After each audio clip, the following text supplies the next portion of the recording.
So, a fresh new week has arrived, and here on this channel, that means one thing and one thing only. Every weekend, I post an episode of the series we do called Your Take Not Mine, where I turn to you, the viewers, to give me your hottest NBA takes of the week, based on what's going on at the time, and I then choose my favorite submissions and discuss them in a video. This week, the NBA regular season finally got underway, and after the first few games of the year, there has already been plenty of noticeable action to talk about, so we definitely have plenty to discuss. In order to submit your takes, I make a community post on either the day of or the day before the video, similar to the one that you see on your screen now. So if you want a chance to be featured in a future episode, be sure to stay on the lookout for that. Before we start though, I want to thank PrizePick for sponsoring today's video. PrizePick is a skill-based, real-money daily fantasy sports game where you select 2 to 6 players and guess if they will hit more or less than their projection, and if you get it right, you can win up to 25 times your original entry.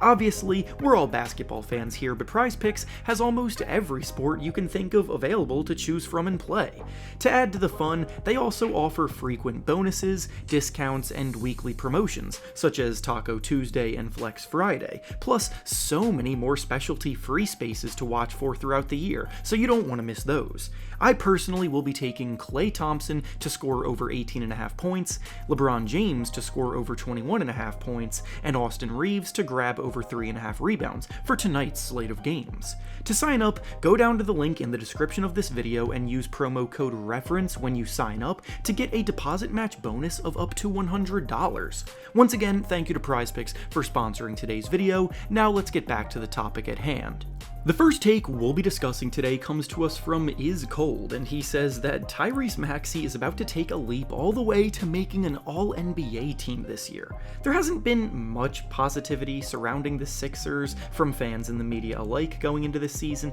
and honestly it's been for a pretty good reason. After another disappointing early exit from the postseason last year, James Harden then followed it up with a trade request that has brought on months of drama at this point, so the actual basketball being played by this team hasn't even been the focus most of the time, but now that the season is back underway and James Harden is out of the picture, at least for the time being, we're seeing Tyrese Maxey grab this opportunity by the horns. He's now the number 2 option in the offense alongside Joel Embiid. He's handling the ball a lot more often, there are more plays where his number is the one being called to make something happen, and while some players struggle when they're tasked with a bigger role, Maxey has actually been thriving in this bigger role. He's scored over 30 points in each of the team's first 2 games, and he's been absolutely lights out along the way, making 10 combined threes in those games. He's been getting to the paint and confidently knocking down floaters and layups through traffic, and with Harden gone, he's even been taking on more of a facilitating role, dishing out 15 total assists through those 2 games as well.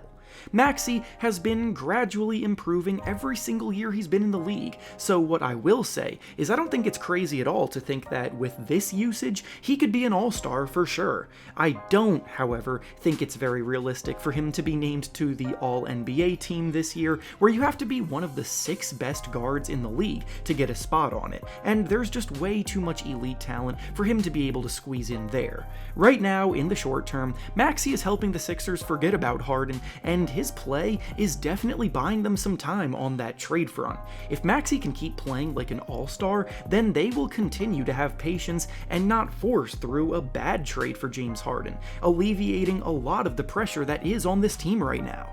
The next take we'll be discussing today comes to us from Pete, and he says that the Rockets are going to be the worst team in the entire league this year, worse than the Hornets and the Wizards, who are 2 of the teams most common picked for that title. The Rockets made some splashes this offseason, signing both Fred VanVleet and Dillon Brooks to hefty contracts, and that on top of the hopeful development of their young talent like Jalen Green, Jabari Smith, and Alperen Şengün, amongst a few others, had some hopeful that they could maybe take a leap and get out of the basement of the standings, but through 2 games this season, there hasn't been a whole lot to be optimistic about. They started the year playing against the Orlando Magic, who are in a similar situation as a young team that has been rebuilding over the last few years, looking to maybe take a leap this season. They got smoked by 30 points against the Magic. Their next game came against the San Antonio Spurs, who also happen to be a team that will likely be near the bottom of the standings as they continue to rebuild and develop their young talent, and well, the Rockets lost again. The Rockets' schedule started out pretty much as light and easy as it gets, and they failed their first couple of tests miserably. So now, as they start to play more of the teams actually in contention throughout the year, it's very easy to imagine the losses will start piling up. I said this quite a few times in videos throughout the summer, but the signings of Fred VanVleet and Dillon Brooks genuinely confused me, because those are two guys who came from winning teams and are solid players individually, but they're not good enough to help elevate a team out of the basement. They themselves do not impact winning at that kind of a level, so now the Rockets are still looking like one of the worst teams in the league while paying these two high-usage veterans to get in the way of their young talent. I'm not sure if they'll be the very worst team record-wise like this take states, but they will be one of them, and they could be the worst team in the Western Conference. And finally, the last take we'll be discussing today comes to us from DRX, and he says that all of the takes about the Grizzlies being just as good or better without Ja Morant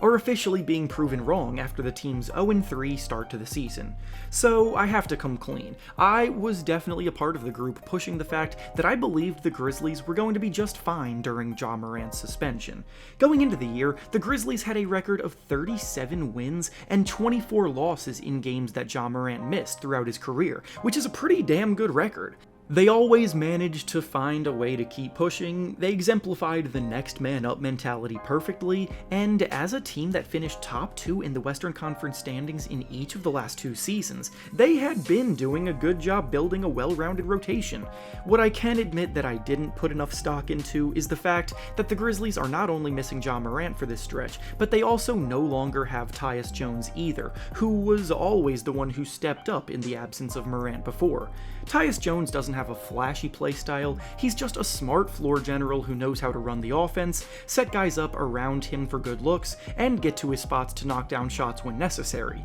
He is a Washington Wizard now though, and while I do like the addition of Marcus Smart a lot to this Grizzlies team, he's not really the floor general type of point guard. He's more of the grinder on defense who can provide sporadic scoring and ignite the team by doing the little things, but what the Grizzlies are missing right now is a true playmaker. I definitely underappreciated what they lost in Tyus Jones, and as the original take states, anyone still trying to say that the Grizzlies don't need Ja Morant to be as successful as they have been needs to admit defeat on that take. And with that being said, that's all I have for you today. Make sure to like the video, subscribe to the channel, and comment down below what you think about the takes discussed. Thanks for watching, and I'll see you all next time.